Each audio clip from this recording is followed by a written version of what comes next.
Welcome back, Rare Talks. You already know what it is. Like, comment, and subscribe. If you haven't already, go to the Spotify and I'll link it up because we got bare exclusive content there. So make sure that you're over there and you're watching and listening to everything. Today, we have a special guest. Very, very special guest. I told you nowadays we're going in. If you don't know what we're on, get to know. Yeah? But today we got a special guest. And she runs a podcast called the Babymothers Podcast. And I was very intrigued when I first saw this. Very intrigued. She goes none other by the name of, introduce yourself.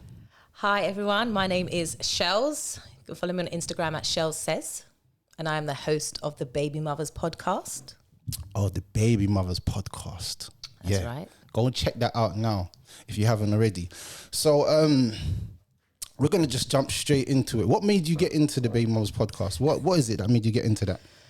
I was asked by a friend, someone who does the Baby Fathers Podcast, and he wanted to bring the female view. So he asked me if I'd be interested. And I think it was probably because I was commenting every week when he was bringing out the Baby Fathers episodes, because obviously they was chatting and I just couldn't help but get involved. What were they chatting? Well, obviously they would say they have their dad's point of views, and it's not always ones I agree with, even though like all of them are my friends. So it was weird to hear their point of views when I didn't agree. So I just used to put that in the comments. Do you class yourself as a baby mother? Yes.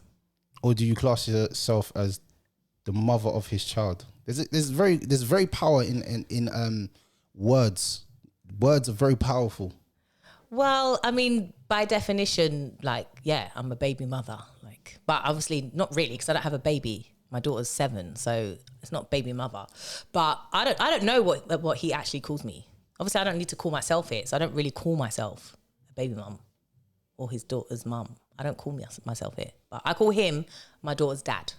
Okay, so there's a little bit of respect there to a certain extent. Yeah, I don't like the term baby father. I'm a baby father. Yeah. Because in Jamaica, I don't know about other cultures, but in Jamaica, say, I said, my baby mother, my baby mother, my baby mother, I'm a baby. And she said, my baby father, come on, take me out.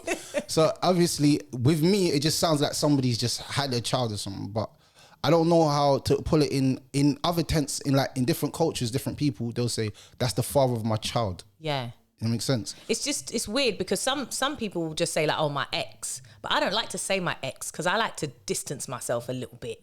Like, I feel like ex, it feels quite recent. Like, when I think of someone, if someone says ex, I think like someone you were just with and you just broken up. So I like to distance myself. Why with the distance?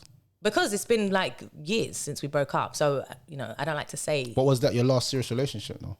Yeah, it was my last serious relationship. So he is your ex basically? Well, no, he's not. No, regardless if you were seeing other people, I'm saying last serious relationship. Yeah, last serious, but I wouldn't say he's my ex. Or was there other serious ones? No, there hasn't been any other serious ones. Okay, no problem. But still.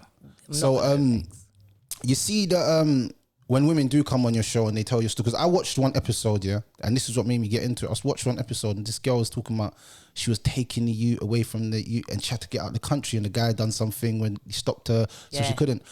What's your real views on somebody doing something like that, taking someone's child and trying to fly out the country with their child, knowing that that father wants to be involved in the child's life? I mean, it was crazy. Like, I did react and was like, wow, can't believe that happened. What made it even worse, I think, for me, was that she got stopped at the airport and then the child couldn't go, and then she actually went anyway and left the child. Bomb fire. Yeah, so that is where I was just like, wow, okay. But I don't know, obviously her story where she was explaining is that she had 2 kids and one kid's dad lived in Jamaica. So she was basically making a choice. Like, one of her kids was not going to be with their dad. If she lived in the UK, then the Jamaican one wasn't going to see his child. And but where did she make both of the baby them? When did she make them? Yeah, because if you're made in London, then that means that both of the kids stay in London, no? Made in China? I mean, I don't know the technicalities of when she made the second one, the Jamaican one. But she did go on to like marry him and stuff. So I guess you have to look at it from the point of view of she's trying to start a life. Like, this does happen all the time. Yeah, but Jamaican man, you know, when they marry a woman, it's for stay, yeah? I just pull it out there. Jamaican man marry a girl for stay. Even I got family members that have done it. It's real. When you talk about Jamaicans, we're talking about a whole kettle of fish now. I know. I mean, I wouldn't really know. I don't get involved like that. You never been with a Jamaican man? Excuse me, that's private. You just ask question. May I ask question? Question me ask. That's not for everyone to hear. All right, cool. So, like, what's the most outrageous thing you've heard on your show to do with like baby mothers? Most outrageous. I think the last episode where the woman was explaining that she was in a domestic violence relationship. Some of the things that she said surprised me, and that's because we didn't really talk before on too much of what her story was, because obviously I wanted to unfold on the show. So I actually wasn't prepared for some of the things that she was going to say. So I was quite taken back by some of that. But she was in domestic violence, you mean? Yeah. So like she was explaining like some of the violence that she had experienced, and as someone who has never... Wasn't she talking about being violent though? I'm pretty sure, wasn't that an episode when some woman was talking about she punched up the man and all that? No, he punched up her. She may have got violent towards the end, but that was after being in years of violence. And that's kind of how it goes when you see it kind of on the TV. Like, women do start to get a bit brave because you've now taken how many licks? You're not scared no more. I hear that a lot from women who take licks. They're like, after they've taken the first licks, they're not scared no more. What do you think would, you know what? Any man out there, and you get to the point of when you want to lick down a woman, you just need to leave, my friend. Any moment, if the thought goes through your mind at any time that I want to hit a woman, just leave. The relationship's over. That's what I believe. If you're in that mindset that you want to do something to a woman, bro, it's not worth it. That's what I'm saying to every man out there. It's not worth it. Baby mother, whatever she's doing. What about a stranger? What about a woman that was a stranger? And did what to you? Like, that's what I'm saying. What if she did something to you? What if you was out and a woman who you don't know is trying to attack you, or like is attacking you? Like, my mum always said this statement, and I've said this on my show before, yeah. When I was younger, I was in year 5 or 4, yeah. A girl punched me in my lip and bust my lip, yeah. And I didn't know what to do, so I picked up the chair and I wanted to hit her in the head of it, and then everyone took the chair away from me. And then I went home, yeah. I didn't fight her because I could have physically punched her up, but my mum always said to me, don't hit women. So I went home with my bust lip. Mum was like, oh, bust lip. I said, some gal punched me in the face, but you told me not to hit women. She looked at me, she said, I told you not to hit women, but listen to what I'm about to say. And you know what I'm about to say, yeah? Never put your hand on a woman, but if a woman thinks she's big enough to put her hand on you, then she's big enough, she's hard enough to take a lick from you. I said, all right, cool. So that's what I ran with for the rest of my life. But I never really got in myself in situations where I'd have to lick down the gal. I've never put myself in a situation like that, ever. Even when I'm out and something and the girl's moving mad drunk and she's moving aggressive or mad, I'll keep a distance. I never put myself in situations where I'm like, I need to do this or do that to the gal or this and that. I've never been that type of guy. She's never been in me. But if it was a stranger girl and she was moving mad, then she just better know what she's doing, because she could get herself in a lot of trouble. I get that. I think that's fair enough. Like, I do. Like you said, hopefully you should not be in that situation. And as a woman, I wouldn't really attack a man for whatever reason. Like, no matter how angry I was, I wouldn't really try and fight him, because I would be knowing in the back of my head that by me doing that, you are then inviting him to fight you back. Like, of course. Do you know what I mean? Like, unless, like, don't get me wrong, some people say if a man is, big enough and strong enough, he should be able to kind of maybe just hold you back. And do you know what I mean? Like, defend, like, kind of push you off. No, but I'm saying strangers, if people are just attacking, I wouldn't do that. If I did put my hand on a man, I would fully be expecting to fight. Like, we're both going to fight now. Have you ever been in that situation yourself? What, fought men? Yeah. Yeah. Sometimes when you're out do you, all right, I ask this question a lot, yeah, and I want you to give me your point on this, yeah. What is the key to a successful relationship? Oh, I feel like I'm not equipped to answer that. You are equipped. Every human being that's been in a relationship knows what can make it work and what can make it die. Okay, yeah. I can only talk in theory. In theory, what I think makes a successful relationship is just good communication. Like, you need to be open. You need to share, whether it's good or bad. You need to share. Also, I think you need to, I don't know, like, really confide in the person, because I think I've been in past relationships before where the man, he wasn't really sharing and he kept things to himself, or that's called trust issues. Yeah, what would you say, on his part or in the relationship? He didn't feel like you was somebody that he could share certain things with. He was wary. Well, okay, and that's a sad thing. Then don't be in a relationship with someone if you don't think you can trust them. No, because this ain't. I'm not talking like 3 months in or 6 months in. I'm talking like years in. And it's like if you go to other people for that comfort, like if you go to your friends rather than your woman, do you know what I mean? Or you go anyone else, like when you're happy, you go to these people, or when you're sad, you go to. For me, it's like it needs to be the person you're with. That needs to be the person that you go to, that you can talk to about any and everything. That's a fact. But do you believe that sometimes somebody will see the way you're moving and the way you talk about other people, so they'll be like, I can't really trust. No, it's real. This is real. I've been with someone before, and the way that they always spoke about their exes and stuff like that, if I'm honest, it gave me a pretext of what she will do to me when it ends. Because the way she used to go in, I'm like, I don't want to know this stuff. I feel like there's sometimes in a relationship, there's some things that should be always between you and that person. It never leaves that's hemisphere, and I call that loyalty. And I die and stand on loyalty until I die. Like if you've told me something deep about your life, bro, you could be my worst enemy tomorrow. That is always gonna sit with me till I go to my grave. But not everybody's like that nowadays. Some people, they just like out of malicious or out of like hate or something, they'll start exposing certain things that was private before between you two. Yeah, 100%. That does happen. It's because I guess it can change so quickly from love and feelings to hate, like, and you're acting like you don't even know the person. So would you rather love or loyalty? Can I have both? Why'd I have to pick? Why'd I have to pick one? No, because they're two different emotions. I know, but I want both of them in my relationship. You said about talking about successful relationship. I would like them both. Say for instance, you only could have love or loyalty. What would you pick? I would probably pick in a relationship. Love or loyalty? Love or loyalty? I think I'd rather have love. Love? Yeah. All right, cool. So what happens when you don't love that person anymore, but you're still with them? Because a lot of people don't realize this. In relationships, there is a time in everyone's relationship when they fall out of love. You can't be in love for 50 years, bro. Like them 50-year-olds that have been together for 20, 30 years, they fell out of love, but they stayed together. Yeah, but for me, it's like, if you're not in love no more, I don't necessarily think you have to stay together. Like, what are you staying together for? But all right, cool. Now, let me get to something deep with you now. What is your definition of love? I don't have a definition. See, this is where the problem lies. Why do I need to have a definition? Is love twinkles in your belly? Sparkles in your eye? Is love sex? No. Is love money? What is love? What is the definition of love? None of those things. Isn't it? No. What is twinkle in your eye and sex? Of course it's not. What is it then? It's just a feeling that you have for someone that is more than anything else. Like,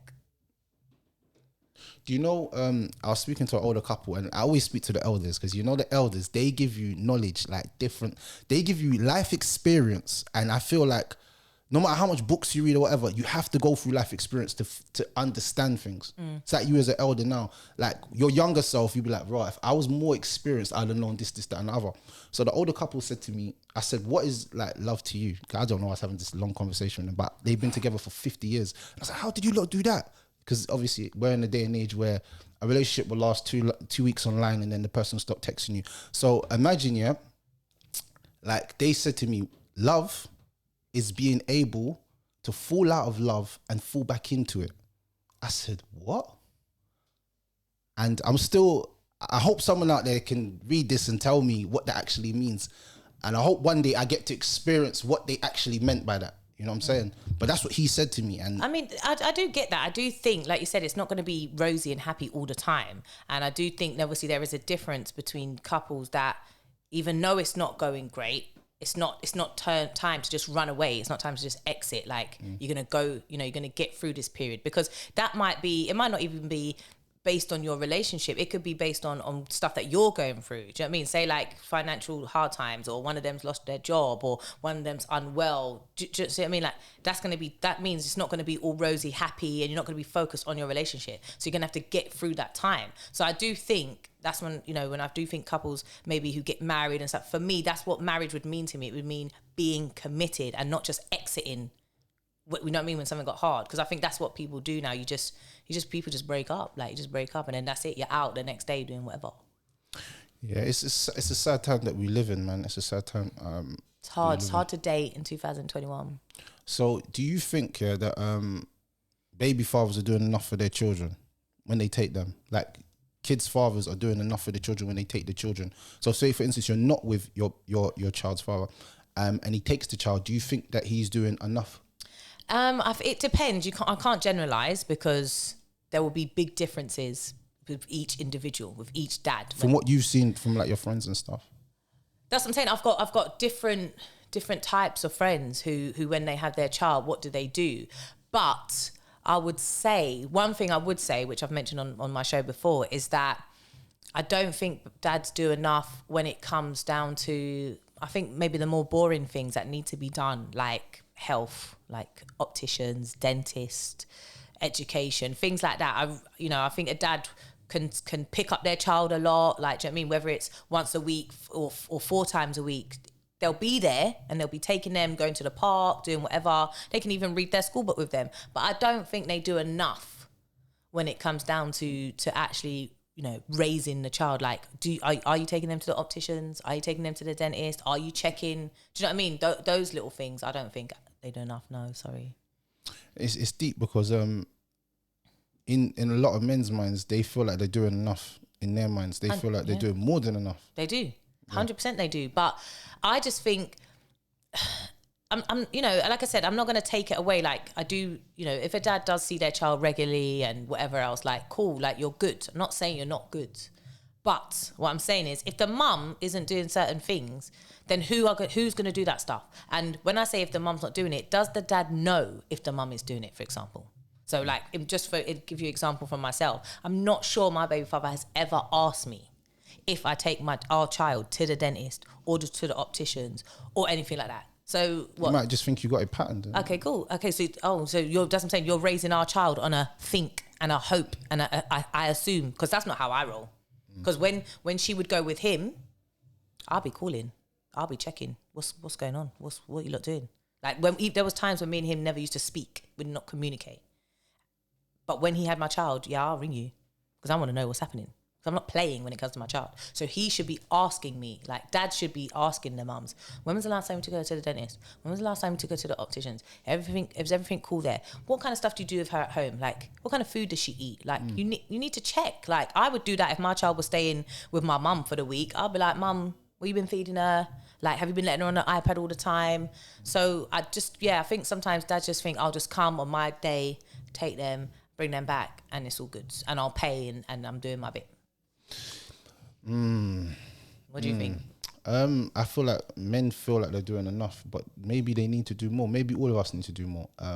Doing more is not a bad thing. Trying to become the best version of yourself, it only makes you become better. I think the problem is when there's no support and there's no communication. You see, I believe that when you have a child with someone, you always have to remember that you always have to have communication with that person now, because you chose to lay down in bed and open your legs, or him insert whatever. So now it's a thing. Why'd you have to go to the woman first? And she chose to open her legs. Because your legs opening is a way of him entering. Oh, okay. So she had to do that in order for him to get in. You can't enter on closed legs, can you? No. Yeah, so the legs have to open technical. first. I'm a Jamaican, that's what we say. The legs spread wide and the man jump inside. So we talk. It's not, So what I'm saying is the communication between both parents is very important, I feel like, for the child's sake. And the child to see a positive interaction between both parents, even if they're not together. I feel like that's more important than all this doctors and all this, because the child is going to pick up on things like that. And that's what's going to build their future relationships. Don't ever get it twisted. A lot of our traits that we have in relationships are from what we've seen, because we're not taught. No one sat down with a lot of us and said, this is what you do. I just wish someone older in my family sat down and said, look, love is this, and and explain things to me. I had to go out there and hit and miss a lot of times. I had to try, and a lot of times I flopped. There's a lot of things that I done, and I was just like, I didn't even know what I was doing. I didn't even know what a relationship was. Do you understand what I'm saying? Yeah. I didn't even know what love was until the girl left, and then I'm like, oh my God, I miss her. What is this feeling that I'm feeling? Why am I feeling like this? Why is she in my head? When did that hit you? When was that? I was like 18, 19. Yeah, I was like 18. When I was at 16, I thought I was in love, but that wasn't real. The 18 one was real. There's lots of times when you think you are at the time, and then afterwards you're it wasn't. Or like you said, you get these new feelings for someone else, and then you're like, yeah, it definitely wasn't that before. But I mean, don't you think? I think that men, I think love hits them harder than women. I think women can fall in love more quickly, I think, and easily. And I think for a man, when it hits you, I feel like it hits you a bit harder. Like, men take breakups harder than women. They do. And it's just something that's not spoken about for some reason. I don't know why it's not spoken about, but like as a man, like one woman could cheat on a man, yeah, and he mash up 20 women in the space of like 10 years because of what happened to him. A woman, she can get cheated on. Yeah, she'll be a little bit damaged for a little while. She'll, have her back up against the wall, but she'll get herself back on her feet very fast. It's just like women are very strong. Men can't handle it, basically. Women are strong. No, yeah, but why are we strong? Why are women strong? No, I feel like it's because we have to be. No, it's because of the maternal instinct that you have. You see, women, they're able to be a child's mother and friend at the same time. With men, it's very difficult for them to get that friendship because there has to be a line drawn with boys, and there has to be a line drawn even with girls to a certain extent when they get to a certain age. So you can't be your daughter's friend and she's coming home talking about, yeah, how's it with some boy? You're going to be like, what? No, not me talking like that, because dad, you're going to be like... Yeah, but how does that make a woman strong enough to handle breakup and whatever else? How? Because she's a good mum and she's a good friend to her child. No. They don't... Maternal instinct, so you see the maternal instinct, it actually gives you the love, it gives you the ability to have love and mercy towards humans. That's why, all right, I'll give you an example. You go on the gram now and you say you've gone for a breakup and a guy's done this. I promise you that post is going to get bare likes. Put up a post of you just doing something random and it will won't get the same amount of likes. Women, and the most people that will be talking on that post, it won't be men, it'll be women. Because women, they can sympathize and empathize more. They have more empathy inside of their soul. And that's because of the maternal instinct that they have. Yeah, but so are you basically saying that women can get over being cheated on because they can forgive easier because they're more merciful? Is that what you're saying? Women have the mercy inside of them more than men. Because that's what I feel like. I feel like you're saying, and it's making sense in some way, because women will forgive and will move on, and like you said, won't hold it too much against the next person. Like, yeah, they might have their back up, but they'll still give the next person a chance if they have the feelings. But yeah, a man, I guess, is just going to be hard as nails now for the next. I'm telling you, however long.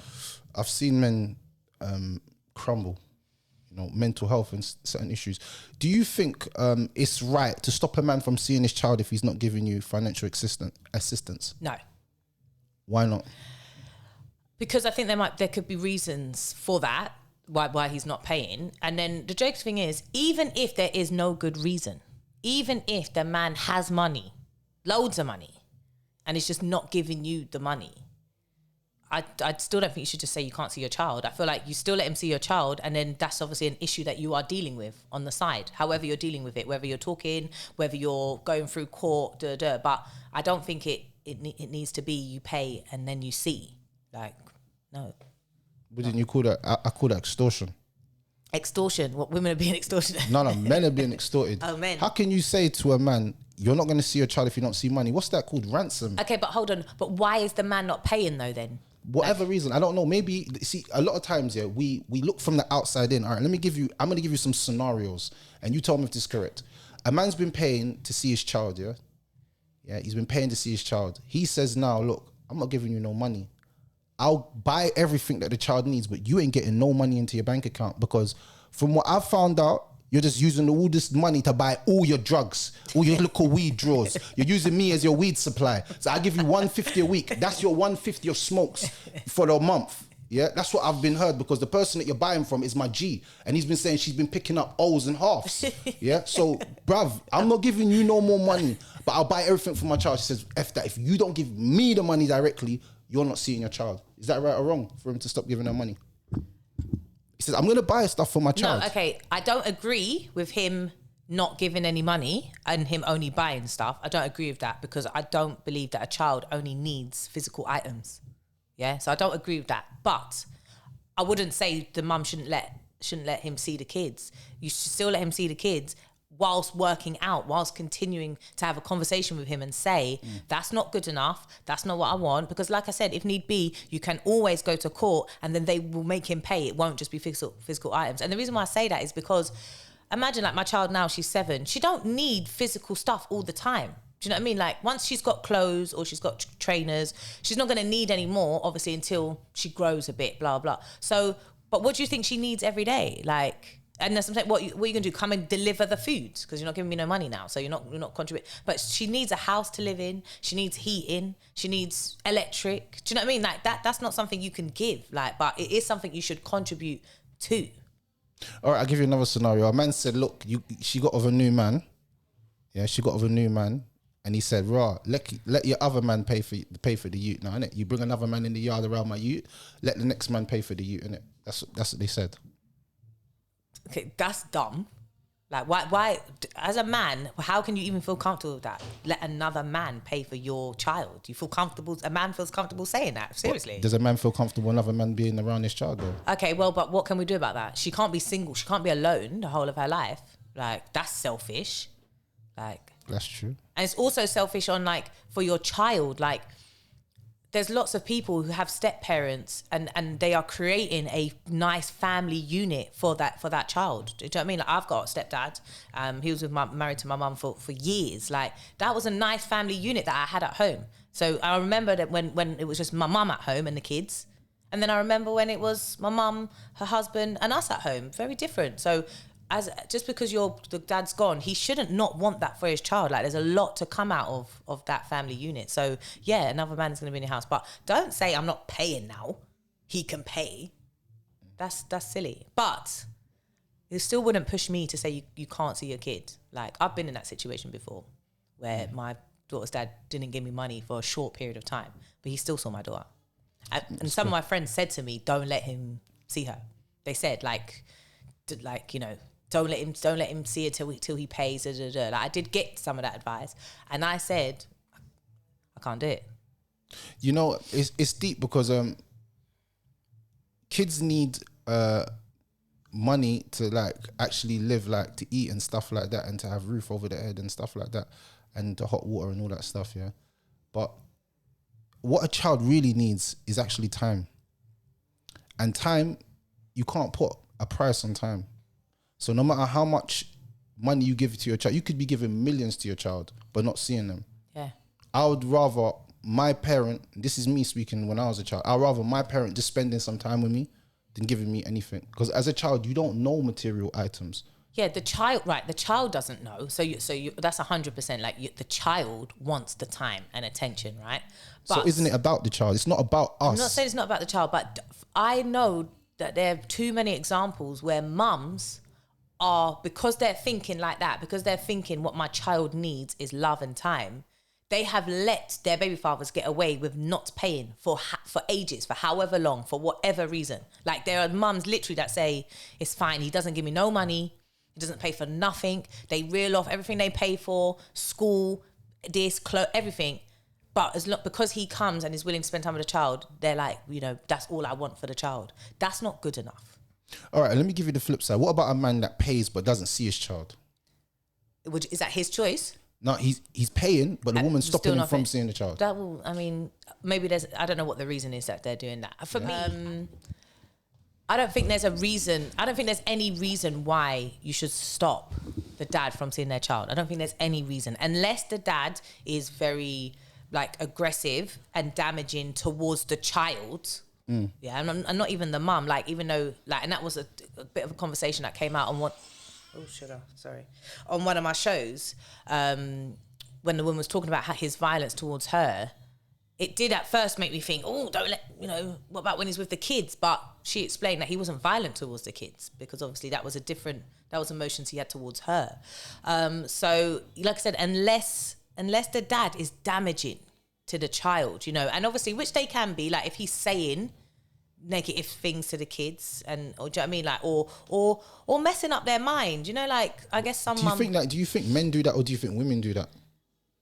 Who spends more time around the child to actually be able to impact the thought process of a child? What do you mean? It doesn't matter how. It doesn't matter if you only see the child one day a week. If that one day you come and get your child, you just say negative stuff about the mum or not even about the mum. Like, what about you as a person? Like, what if the dad is not a good person? Or what if he's going, like, what if the dad was mentally ill? What if he was going through some depression or health problems? Like, let me just say something, yeah. My mum says this to me all the time, yeah, and I just like to put this out there. If you lay down with dog, you catch flea. So if you open up and spread up your legs for a man and then he's got mental health, bruv, you must have been mad as well to open up your legs to a man that's doing something like that. No, well, I'm just saying, like, there may. What I'm trying to say is that in general, there's not really a reason why you should stop the dad seeing the kids. There's not. Do you know what I mean? A lot of the reasons that women do it, they're not valid. Yeah, they're not. The women are doing it because he's got a new woman, like I said, because he's not paying, because they're arguing. Or it could be as simple as he doesn't come on time. So now I said no. All them reasons, they're not valid. But what I'm saying is I don't know everyone's individual situation. And there may be, if for me, if I was seeing my child being affected in a negative way, I don't know why, I don't know what it was, but if that's what I was seeing, then I would say no. And I would say you can't see until that problem is fixed. That's reasonable, and I respect that.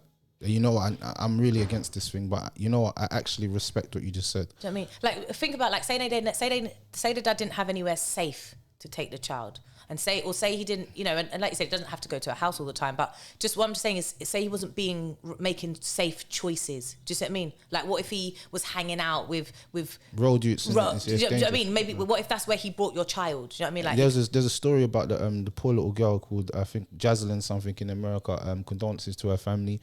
She's only 7 years old, and her dad was like a road youth, gang youth, and they was in a McDonald's, and some guys rolled up and they just opened on the car and they shot her like 7 times and she died. And that kind of touched my heart, because I was like, raw, like, I remember when I was kind of like caught up in certain lives and I was doing certain bad things, and I was just thinking to myself, like,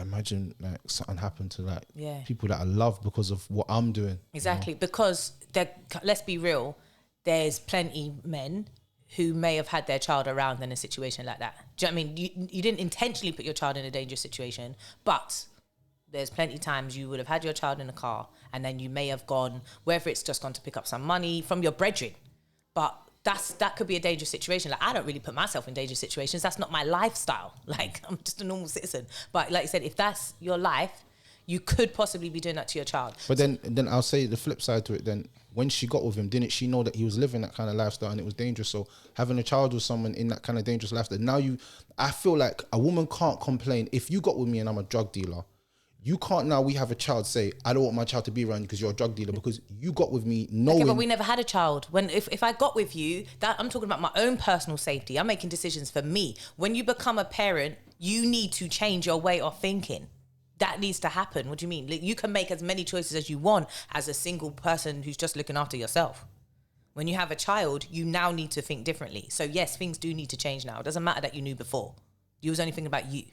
Now you're thinking about But what I'm saying, you can't get mad at someone because you knew what life they were living and the consequences towards it. Sometimes I feel like we play dumb to things that are real. So it's like, you get with a man and you know that he's a gallus, but you think that you can change him. I hate this. The only change you're going to get is out of the meter, bruv. That's the only change you're getting. Yeah, out of the machine. That's the only change you're getting. Women, stop trying to change men, and men need to change for themselves. Stop having this mindset you can change a man. But some people say that a man will do, or change. I don't want to use the word change, but a man will do what he wants for the person that he wants to do it for. Do you see what I mean? Like so, you know, someone might say like, oh, would you ever get with a man that's cheated before? And I'm like, well, yeah, I would, because I wouldn't say you're a cheater. I'll just say you cheated. Like, I don't think, like, it's not a thing as you're a serial cheater. You're going to cheat in every relationship. I think people will do what they want depending on the person, depending on how they feel on the person.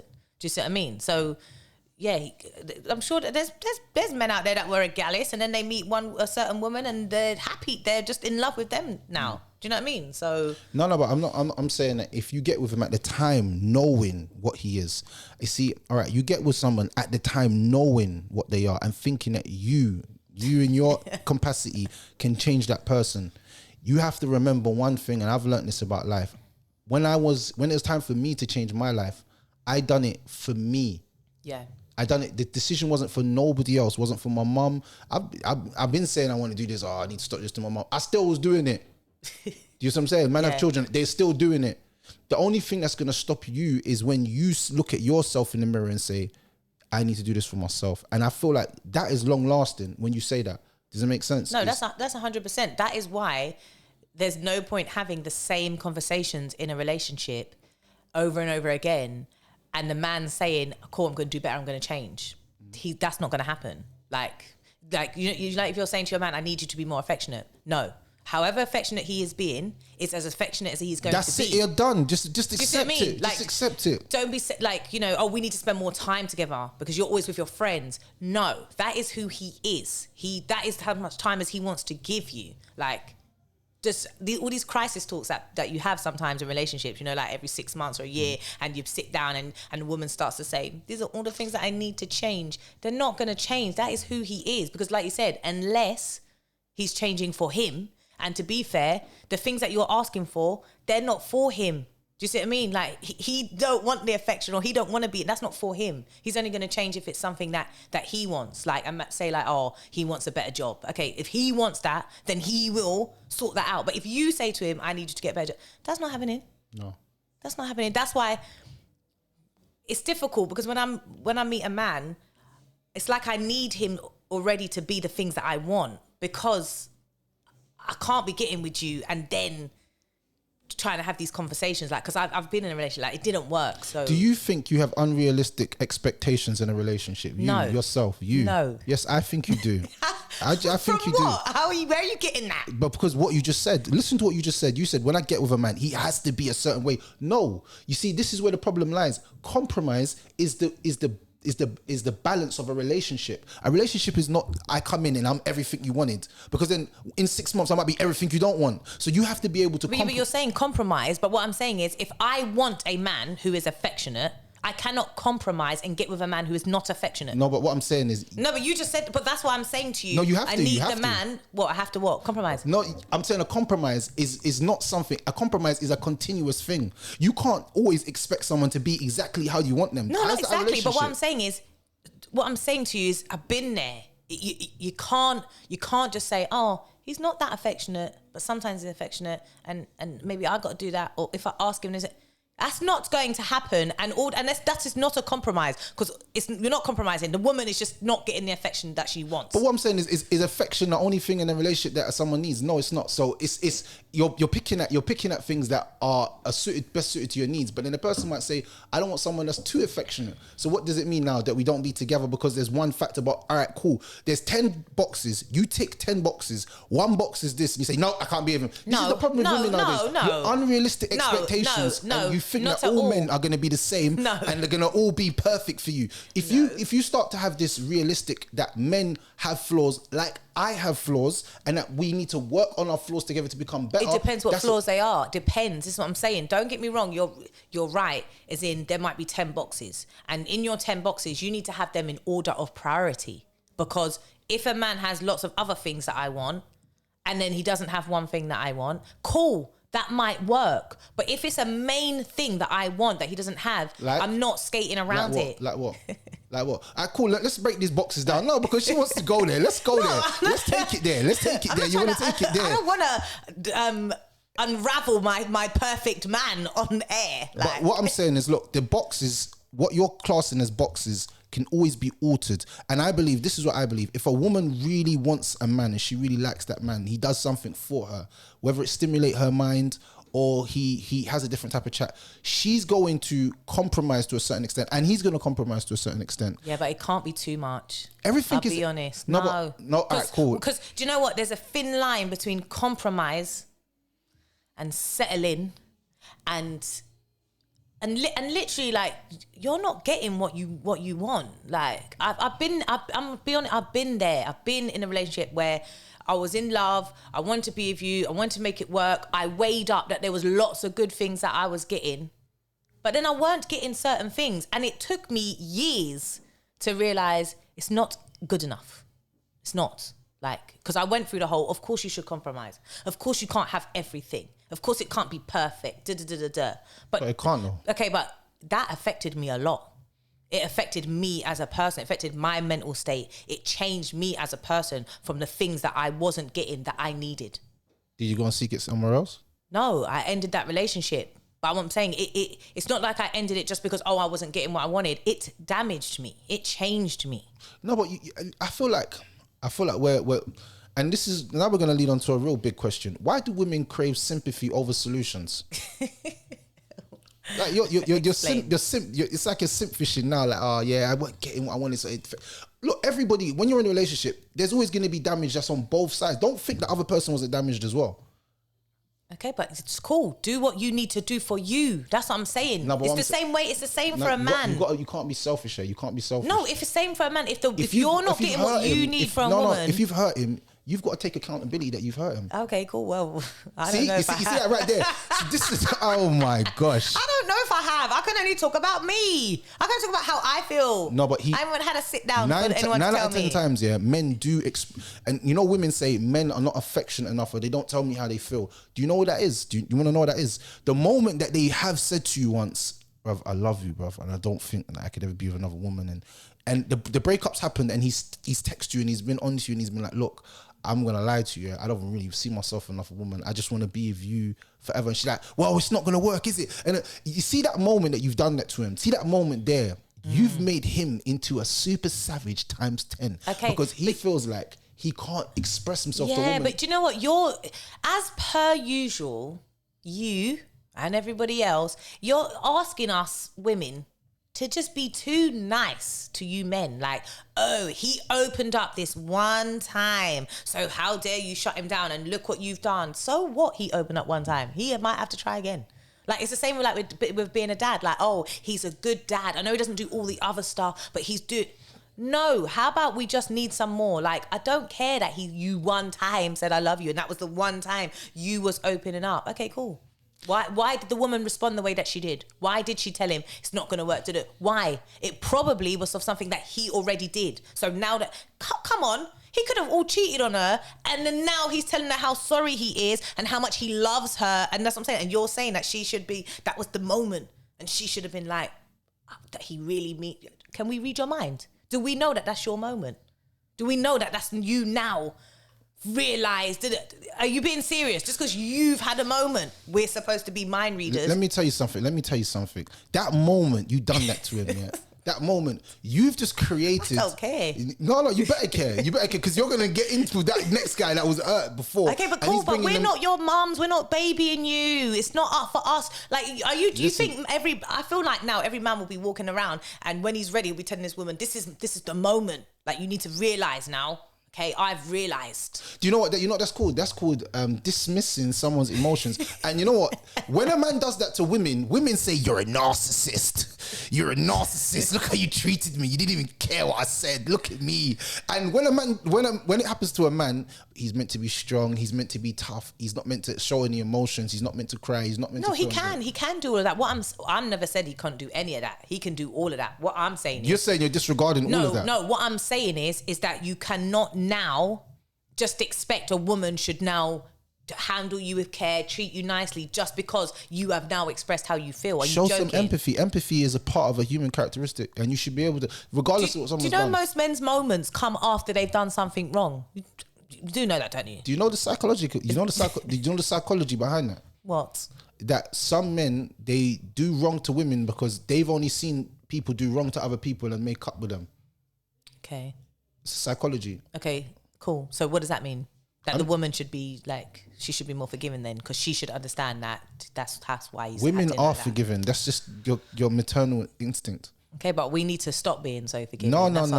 We need to stop. You can't stop something that's innate inside of your body. Okay, cool. We can be forgiving and we can say, like I said, we can pamper to all that. We can be like, I'm glad you've had your moment, and I empathize with how you feel, and I appreciate that you've told me, and you know, I don't want to hurt your feelings, but I don't want to be with you.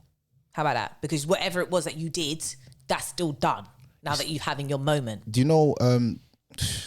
It's crazy because I feel like women they generally think that, like, I'm just gonna go from relationship to relationship. I'm not gonna try and stick out anything because it's easier to leave than to stay. Do you know what? I'm gonna tell you something. What, you think that's women? Let me tell you Women are something. like that. Not Yeah. even men. Not even people. You didn't even say people, you know. People go from relationship. You said women. No, do you know why? Because of what everything you're saying about I'm just gonna leave. You don't even care about. You're disregarding his whole feelings. That is so incorrect, because how many times do people say that when a woman leaves a relationship, she's done because she stays for so long when she shouldn't be staying, but she stays. A woman always thinks things will get better. I'll make it work. That's what I'm saying. They have the chats. They keep having the chats with you. They just say, babe, we need to talk. Yeah, but he's actually thinking that it's not going to leave because you've been together for so long. He's so... Okay, but you're still the same. Basically, we've been having these chats for 2 years. So that's what I'm saying. When a woman leaves, it's because she is done mentally. She checked out. Like... But that does not happen like that. Don't be saying it like that. Don't say women move around from relationships. No, it doesn't. It takes women time. It's men that run off. I don't know what you're talking about. Women. I'll be honest. I'll be. Let me just say something here, because I think Cherelle's getting it twisted. Yeah, let's break something down right now. Please do.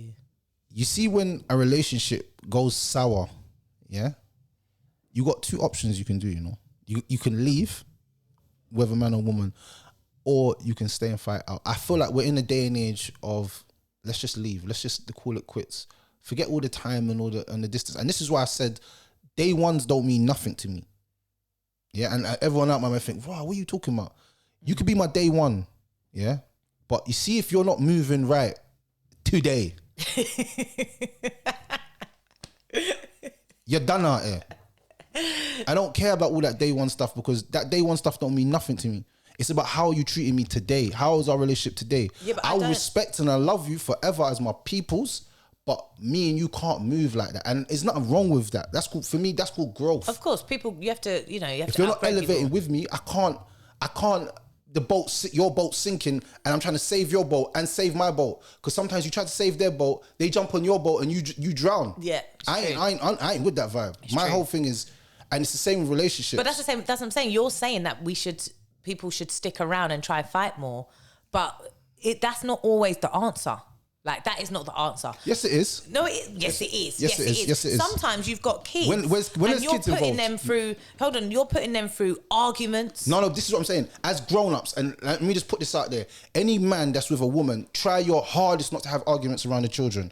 Go to another room and talk about it when the children are sleeping. Kids are gonna go sleep eventually. And then all right. So say you do that, yeah. There's no. Say you manage to do that, which is difficult. But say you manage to do that, there's no arguments now. It's difficult for you. No.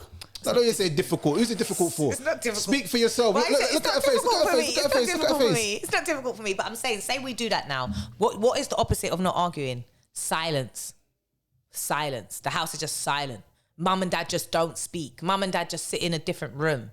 What, a kid can't see that? No. No, what do you mean? Do you think a kid is not going to be telling their friend, my mum and dad, they just don't speak? But obviously, there has to be some. You see, when you're living with somebody, yeah. No, have you ever? doesn't. So let me just break something down. Have you ever lived with someone and you've never spoken to them? Yes, we've gone through moments of. I know loads of people that will say. I'm talking about you. Me not talk about no other girl. Me as well. Yeah, like, what do you mean? We're arguing. Like, so now we're not. We're beefing. So now we're not speaking because we don't want to speak because we don't want to argue. But we don't really want to sort it out because we're clearly both still angry. That is when I tell you it's the worst. Like you said, living with someone, obviously you're not going to tell no one to leave the house, and I'm not going to leave, you're not going to leave. But I cannot stand being in the same atmosphere and we're not speaking. Like, I'll want to rip your face off. Like, we can't both be sitting. Do you have anger? Do you? No, I don't have anger issues, but I'm just saying we can't both be sitting in the front room and we're not speaking. Or even worse, like you're upstairs and I'm downstairs because we're not speaking. The minute you come downstairs to get something from the kitchen, I'll just be like enraged. So you do have an anger problem then? I don't have an anger problem. Of course you do. All right, cool. I don't. I'm just saying that is what some couples do. Instead of arguing, it becomes silent and it becomes tense. No, but do you know what? Do you know what? That is not good for kids. Let me tell you something.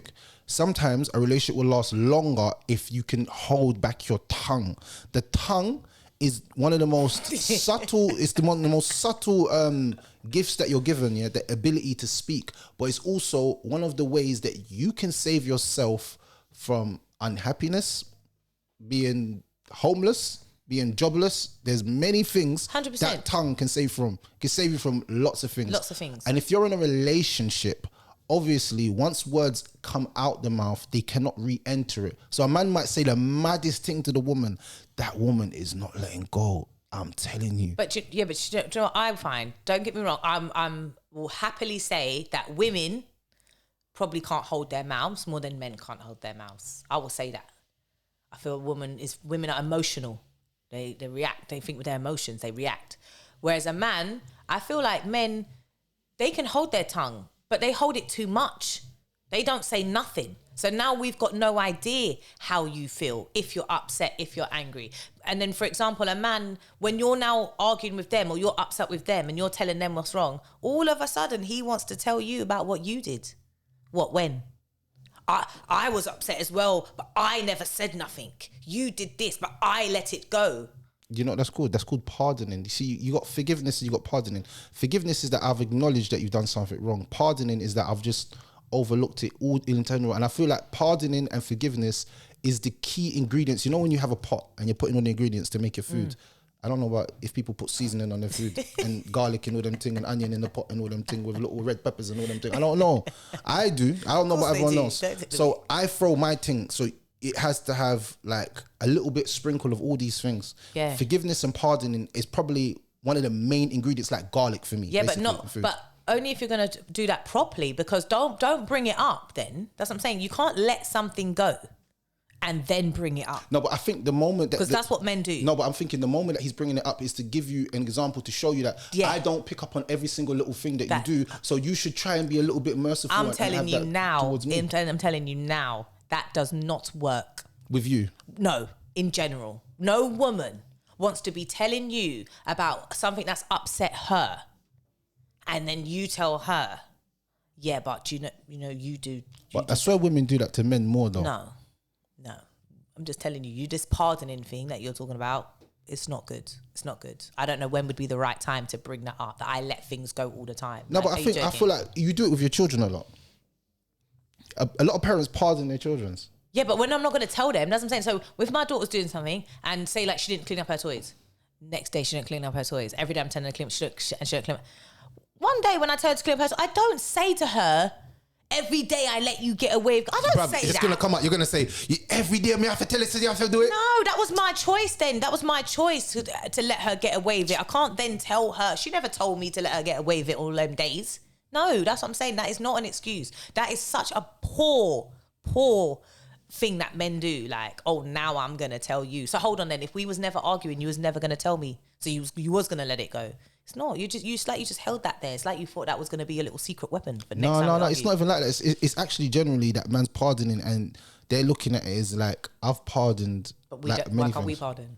What do you mean? That's what you're trying to say. Yeah, why don't you? Why don't you pardon? Yeah, why don't you pardon? Yeah. Me? Because maybe the two things are not equivalent. That's one thing. What? No, maybe what he pardoned, maybe it's not equivalent. In your eyes, but in his eyes, it's different. Because like I said to you, certain men might have expectations. The same way women have expectations, men have expectations as well. How can a man tell me that he's living with a woman and she's not washing his clothes? I said, brother, you need to get out of there, bruv.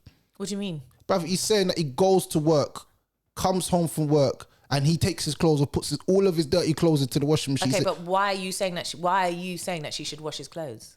I'm not sure. I need more context as to why she should wash his clothes. I don't understand.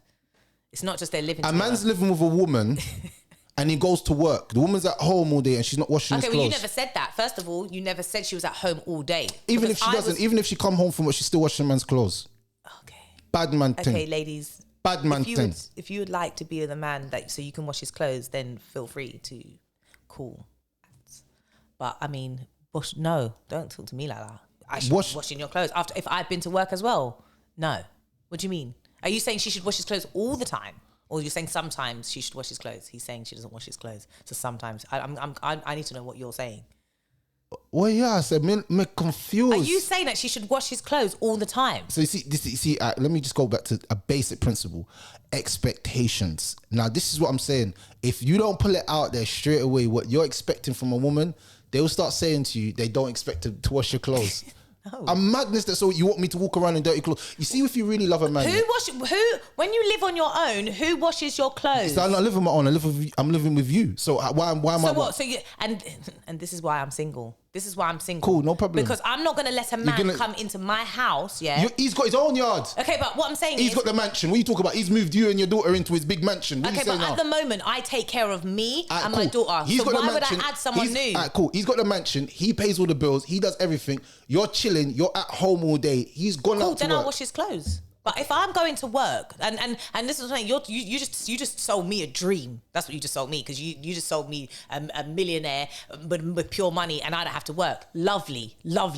But realistically, I'm gonna meet a man, and he's gonna work, and I'm gonna work. How do you know that? Okay, you don't know that. I'm just saying, let's be realistic. We're sticking with my scenario right now. Okay, well, in your scenario, I told you I will wash the clothes, because I'll also have some very nice things that you've purchased me, and I'll also have nothing else to do all day. So I will put your clothes in the washing machine. That's what I'm saying. So, but if I'm going to work and you're going to work, you come home before me and you can't wash my clothes.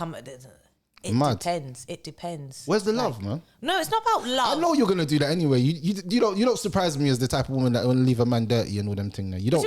I'm not leaving you dirty. You are leaving you dirty. Then, if you're not washing your clothes, you left yourself dirty. Don't tell me about. So if you're gonna, dirty. so cool. Let me say, you got. Look, we have a wash basket in the yard. Yeah, I'm gonna get deep now. You know. Yeah, exactly. Let's get to the specifics. All the clothes go in the wash basket. Cool. All the clothes go in the washing basket. Cool. Now you're saying you come home early. You're gonna put your clothes in the washing machine. No, I would not put a wash on and not put his clothes in. Thank you. So that's what I'm saying is, don't come home from work and expect that I've put your washing on. Of course, it's not even expected. It's the standard. What do you mean? What if I didn't put no washing on that day? That's what I'm saying. If I didn't put no washing on that day. How are you going to have clothes and I'm going to have clothes? Maybe I've got clothes. Maybe my clothes are washed. I'm saying maybe you come in and you're like, oh, I need my work clothes, or I need this thing, and it's in the washing basket. And if you think you're going to be like, Cherelle, you didn't put the wash on, I would probably say, would you like to know what else I've done since I've been in from work?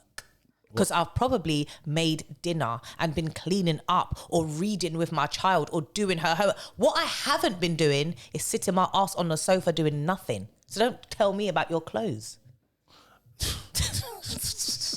Bare attitude. Listen. Where's the attitude? I don't get it. What is it? That was foolish. Wash the clothes. My friend, the way you said it. My friend said she wasn't. Yeah, but she's not washing his clothes. She needs to wash his clothes. She needs to wash his clothes straight. I'm being real. And I said to him, brother, if your girl's not washing the clothes, she's not rate you still. Okay, so the way you're saying that expectation so clearly. I love you, my brother, but she don't respect you. Listen, still. the way you're saying that so clearly, like she should be washing his clothes, yeah. Flip it the other way around. What then should the woman clearly be expecting from her man back? On the fact that she washes his clothes. What should she be expecting? A monthly salary for doing all of this stuff around the house for him. Okay, cool. Is that fair? Baby, yeah. Cool. So you do these little things, man, give you a monthly salary as a bill's 50, yo, run it up.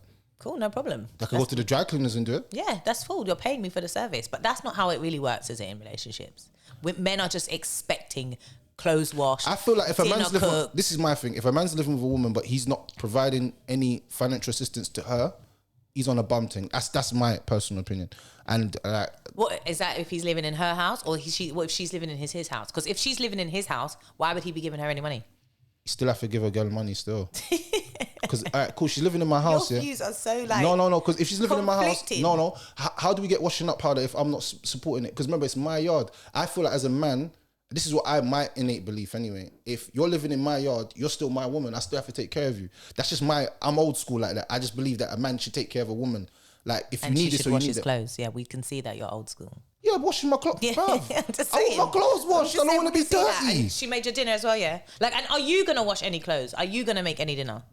You know what? Let me tell you something. Some men, they come from like really, really good mothers that were like, you know what? Let me rephrase that. Yeah, because what is a good mother? No, let me just say something. Some men came from households where their mum super babied them, where it was bad. Yeah, and I'm not gonna speak on myself, but my mum done everything for me. Mm-hmm. I didn't even know what an iron was until I was like 16, 17. Exactly. I didn't know what an iron. In the long run, is it? No, it's not. I'm gonna keep it real. To the point where it was like, I didn't even know what an ironing board was or washing machine. I didn't know about this stuff, yeah. But then I became a man and I left my nest. Yeah, I got my own house, and then everything started to really, really, I had to make my own food. I didn't know about water. I said, Mum, you have to pay for water bills. I didn't really know all of this stuff. My mum was doing everything for me. And, you know, shout outs to them mums that do everything. You're amazing. But at the same time, boys need to know certain things. You know what I'm saying? My mum was incredible. And I've never suffered in them ways of like dirty clothes or so. Get with a woman now, and I'm expecting my expectations. And remember, I said to you, do we have unrealistic expectations? As a man, you should be able to survive on your own. And I learned how to survive on my own. So I know how to survive on my own. If push come to shove and I never had a woman to do all this stuff, I know how to do it myself now. But at the moment when I was younger, I didn't know none of that stuff. So if you weren't doing it as my woman, I'm looking at you like, I have to go back to somewhere else. Yeah, but the way, obviously you're building that on your mum doing everything for you. Yeah. But is the mums that are doing this, are they doing this for their kids or are they also doing this for their men? Do you see what I mean? Because a mum looking after her kids is one thing. But if, like I said, if you're seeing that she's doing that for her man, then obviously that might be where you think, okay, cool, that's how things should be. Because of course I do everything for my child. Like I wash her clothes, I do her clothes. But she's young. I'm talking about when you get to like 13, 14. I feel like kids. Yeah, but what I'm saying, either way, what I'm saying is a mum might do that for their son because it's their son, or, you know, they're young. Even like when they're 16, 17, they might be like, but it's my son and I need to take care of him. It's a different reason why the mum is doing that to if she's doing it for her man. It's not the same. But you see what? I feel like you're looking at this from a very boyfriend and girlfriend perspective. You know, when I'm talking about like you're in a marriage with someone and you're someone's wife. That's fine. Because we're not. I'm trying to get. Remember I said to you, speech is very important. You have to put things in its proper places. So if you're someone's wife, would you wash your man's clothes if you went to work or not? Your wife. Whether I went to work or no, you're not just getting your clothes washed because you're my husband. No. What do you mean? What are we doing in this relationship? What have we come to agree to are things that I do and you do? Because I'm not doing everything. Because I feel like sometimes that's how it can feel. Have you been in a relationship when you've done everything? Yes, I have. And was it draining? Yes, it was. So why did you stay there then? Well, I'm not there now, so I didn't stay, did I? But that wasn't the reason why you left though. You was enjoying doing it. No, I wasn't enjoying. No, you're not enjoying it. It makes people resentful. That's what I'm saying. It makes women resentful. If you're tired, if you're coming home from work and like it's expected that you should put the washing on. Because what should be expected is that when the wash basket gets to the top, somebody puts the clothes on in the washing machine. That's what should be expected. And when the dishes are in the sink, somebody needs to wash them. Or when it's 6 p.m, someone needs to make dinner. So that's what's expected. Are you saying a relationship is 50-50? Well, it might not be 50-50. It might be in the sense of, we might not say, I'm going to cook on these days and you're going to cook on these days. We might not say, I'm going to take the rubbish out these days and you take... It might not be like that. But what I'm saying is it cannot be just expected that the woman will do all these things. That I'm not working with. Don't get me wrong, like you said, it might rely on setup. So if I am generally home before the husband, then I probably will be making the dinner. What am I going to do? Sit on my ass till he gets in and then he makes dinner after he's just come in? That would be silly. But what I'm saying is it can't be... So you're saying, I'm thinking you're with the new age feminist kind of movement. Am I correct for saying that or wrong for saying that? I just think how I think. Are you with the feminist movement? No, I just think how I think. I just see logic and sense, and that's it. I feel like when you're a little bit older, you're in like your 30s, mid 30s and stuff like that. You still have a traditional mindset inside of how you view a relationship, and not relationship, marriage. How you view a marriage, and the old school people. I don't know. I feel like they had the right recipe of success in their relationships. And if you look closely, the woman was doing a lot if you looked at it from that point of view. But that's the way that they were trained. Yeah, but the woman wasn't really working. The woman wasn't working. The woman was at home and she was playing house. That's where the term housewife came from. People were housewives. Do you ever want to be a housewife? No, I don't. That is so boring. Why would I want to clean? Have you been a housewife before? If you've never been something, how can you say it's going to be boring? Okay, because I know what the duties are. I do them now. I'm just not a housewife. How you do them duties of who? What do you mean? I clean my house. Yeah, but I put the washing on. Because you have I to, cook because you're living dinner. in the yard. Okay, but that they Let me have say you have a man now and you're married. So you have said to me now, you don't want to be the same thing. That's sometimes. So I'm still doing exactly the same thing I am now. No, you're not because you're doing it for a man as well. Because you got your husband. No. I don't know what you're saying. I literally don't know what you're saying. But I'm saying if you're a wife. So what? Because he took me down the freaking altar, and put a ring on it, I now feel much better to spend my days cleaning and cooking. You're deluded. You are deluded. This is the truth. Okay, well, this is my truth. So definitely not. No, I would like me in the ideal world. My ideal relationship. I want me and my husband both. We're busy. We're both busy. We're both making money. Like we've got businesses. We're working. Like. And I'm happy to it not be on the same level. Like, say his job is better or his job pays more. That's fine. And I may even have to sacrifice a little bit. Like, I may not be able to do certain things because he's busy working. Therefore, I need to be at home doing other stuff. But I will not be solely at home being a housewife. No way. Okay. Let's jump from this. So back to my topic. This question you haven't answered it. Why do women crave sympathy over solutions? I don't really know, or I'm not sure I get you. I'm not sure I'm agreeing with you that that's what they do. Like, why? What do you mean? Why do they agree? Why are you saying that? So are you saying that women don't crave sympathy? Is that what you're trying to say? Yeah, well, I wouldn't say that they necessarily So why do crave women sympathy. go online and then post sad things about their life? Why don't men do that as well? That's craving sympathy. That's simp fishing, I call it.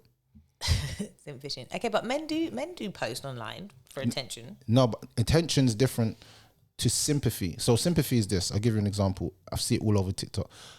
I was pregnant at 7 months. He didn't want the baby, but I got the baby now. And we've been getting on and everything's been going well. Like, oh, cool. What of this post, all right, we love to see you doing well. We love your story. But what is it that you're trying to attain from this? I'm asking you, when you watch something like that, what would you think? Maybe she's just sharing her life. Like, that's her life. Like, I can only post on my Instagram what is happening to me. That's it. That's all I can post. And I'm the kind of person who I'm willing to post everything, the good and the bad. Like, I'm not just going to, because too many people just be posting certain things. I'm only going to post all my good bits. I'm only going to post when I look good, blah, blah, blah. So for me, I have to post everything. So if that's what's happening to the woman, that's what's happening to her. She has to post it. What's she going to do? What's she going to do? Pretend. She's going to post on social media and pretend that everything is good. And I'm just here, pregnant, I'm just raising my baby. Is that, because that would be lying. That's what I'm saying. That's what I can't stand. People that are faking for the gram. So I'm not sure how does she win? The balance is that, like I said, it always comes back to something. What is the end goal of this post? It's to crave sympathy. Somebody's going to be like, oh, it's so sad. Oh, and keep your head strong. You're going to get them words. So that's what you're doing it for. Because if not, then you just wouldn't post it and you just go through it and you'll deal with it how you need to deal with it. People are using social media as a form of therapy when it's not. It's a place where strangers and people that you know can both see you in whichever capacity that you make them see you. Yeah, but any post you put out, you're doing it for some type of attention. No. What do you mean no? Anything you put out, whether you put out something great and it's your biggest achievement, you're doing it because people are then going to be like, wow, well done on your achievement. No, not really. Because sometimes you could do something you could do something amazing. And this is not me talking about what I've done, because everyone knows what I've done. But I could do something incredible and change 50 million people's lives, post it. You wouldn't know that I've done that.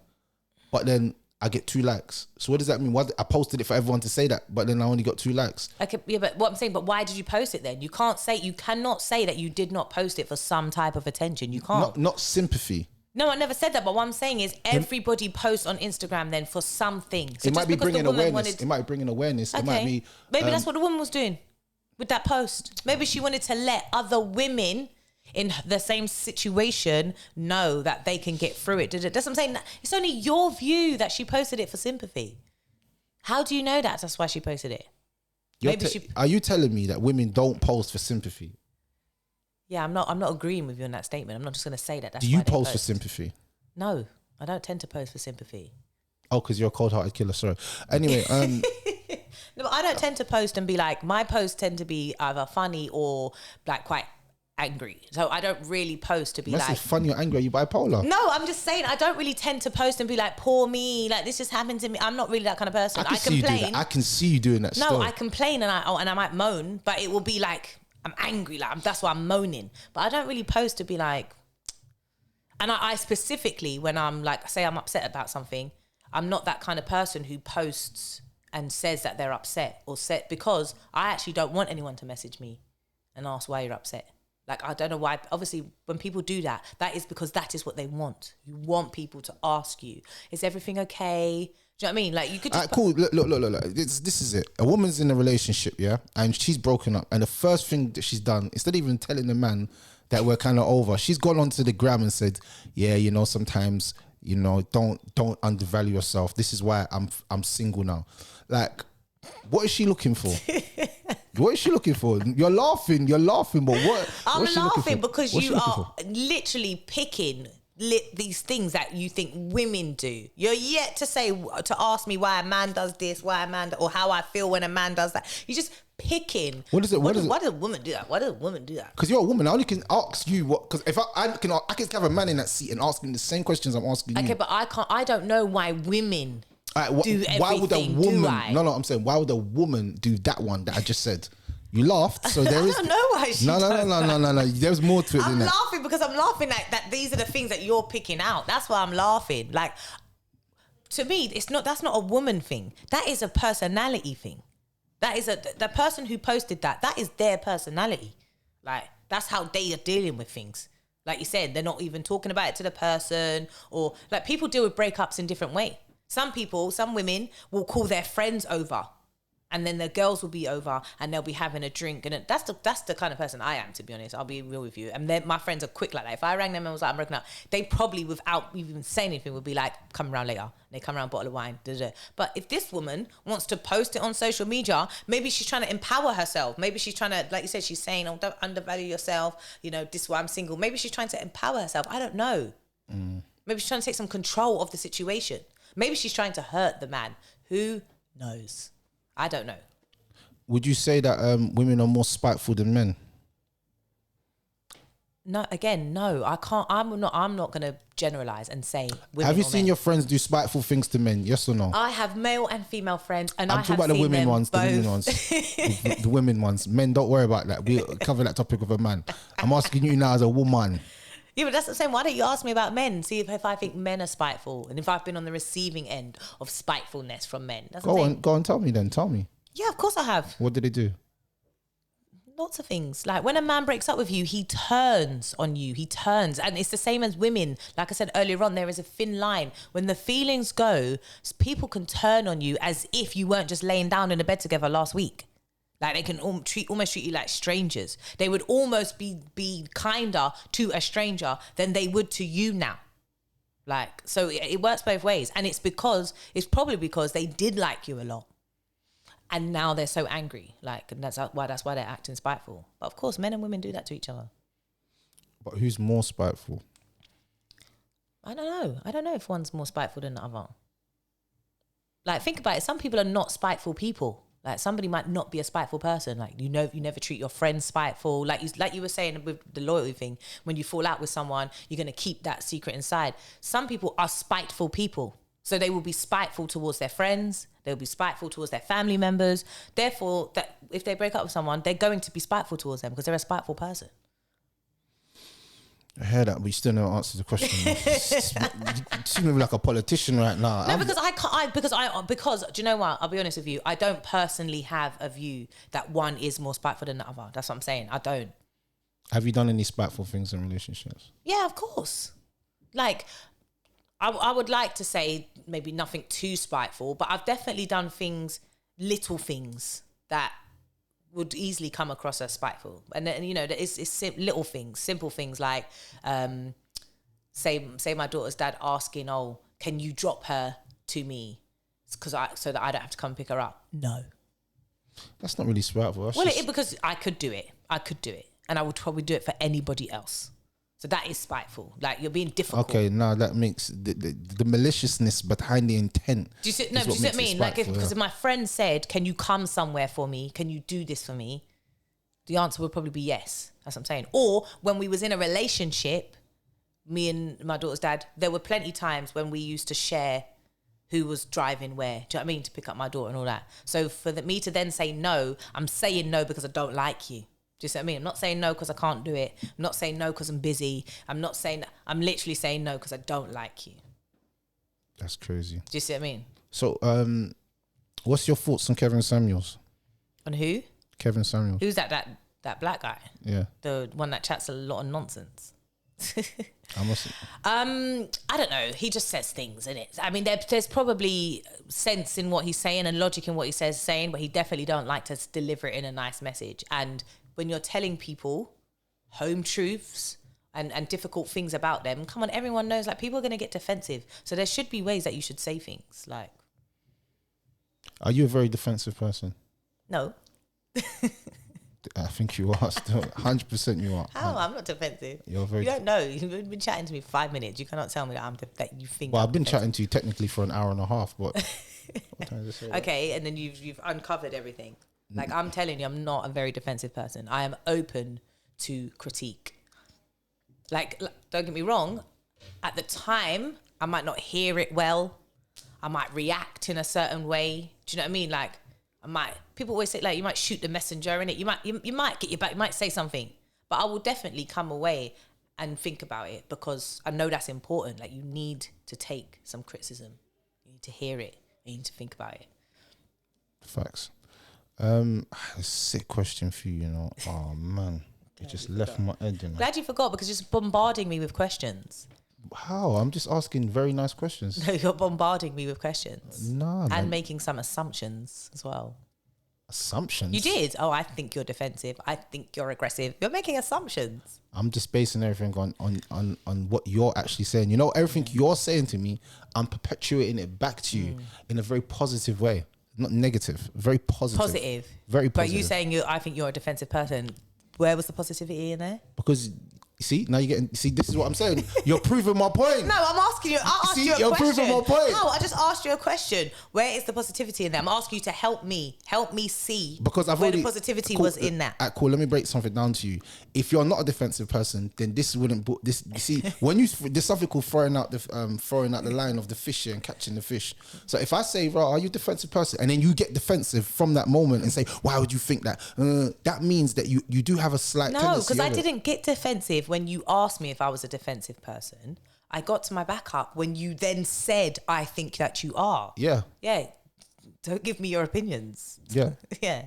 But that point of me giving my opinion is to see if you're going to react in a defensive way. Oh, okay. So how would I be able to tell you psychology still. that I'm not defensive without coming across as being defensive? That's what I'm saying. Easy. You just say, "No, I'm not. Nah, I think you got the wrong end of the stick." And That's then what I said. I said, how are you telling me? No, how are you telling me? No, but I'm saying you stop right there. You see it? You're continuing something that is done now. Like, we done it like 5 minutes ago. No, because I don't like you thinking like that you was right in what you said or that you need to get. Like, I'm just. Is it about being right or wrong? No, I'm just Do trying. you like to be right? No. No, of course I like to. Stop the cap. Stop the cap. I mean, of course, I like to be right. Of course, who wants to be wrong? Like, who wants to be wrong? I don't mind being wrong. What do you mean? Like, I don't mind being wrong. If I'm wrong, generally, I don't mind being wrong. If I'm wrong, I'm wrong. But you said, do you like to be right? I don't like to be right. I like the truth. That's that to me. Whether I'm right or wrong, I like the truth in any situation. Yeah, that's what I'm saying. That's why I said, who wants to be wrong? I don't want to be wrong, do I? I don't want to be getting stuff wrong.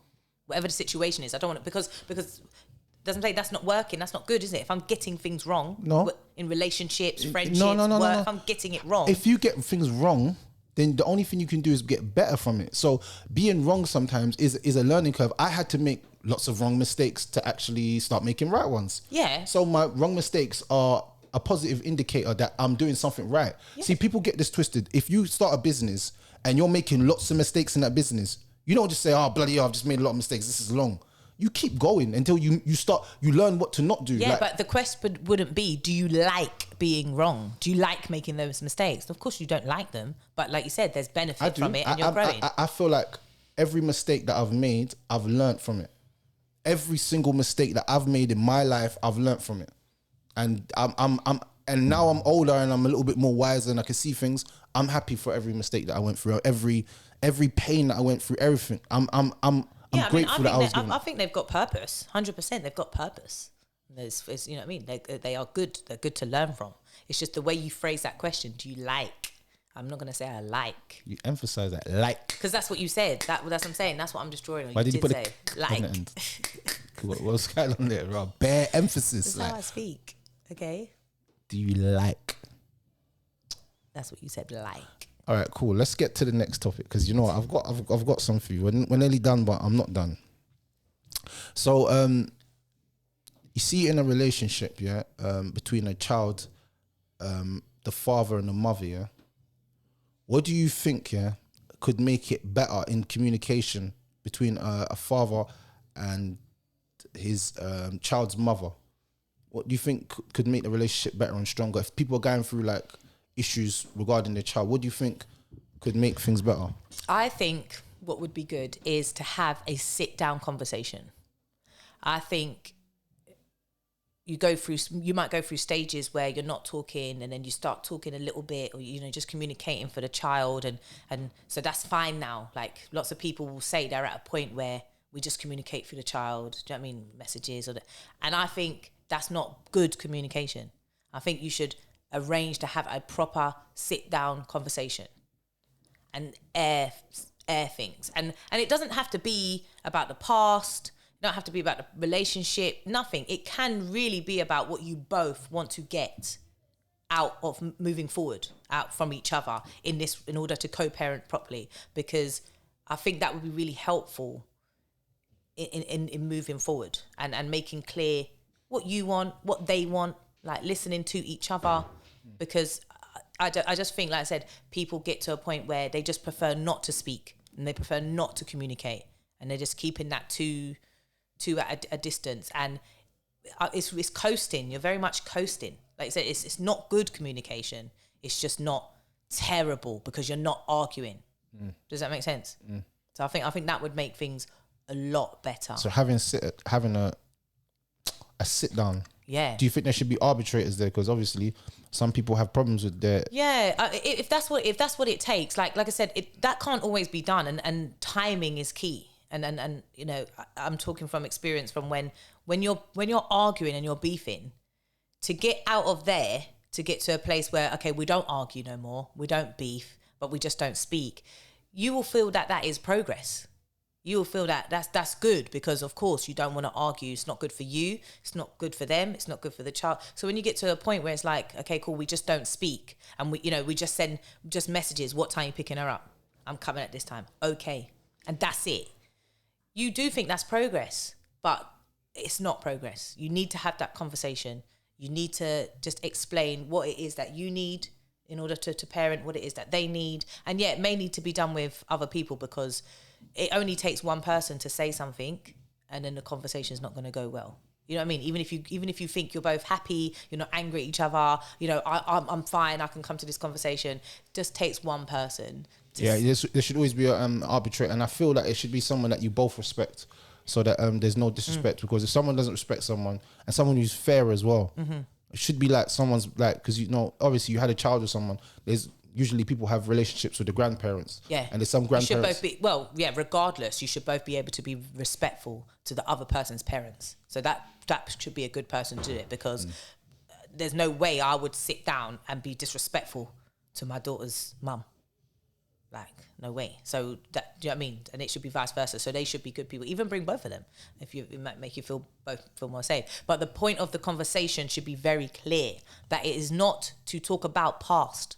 So it's not even to say, last week when I wanted to pick up the child, you did this, you did that. That's not going to be helpful, because all that's going to do is cause the other person to be. But how do you rectify an issue that has affected something that you've done in the past without mentioning it? Well, I think you should more talk about, in the future, in order for us to co-parent together, this is what I would like. So you'll be thinking about last week when you turned up late.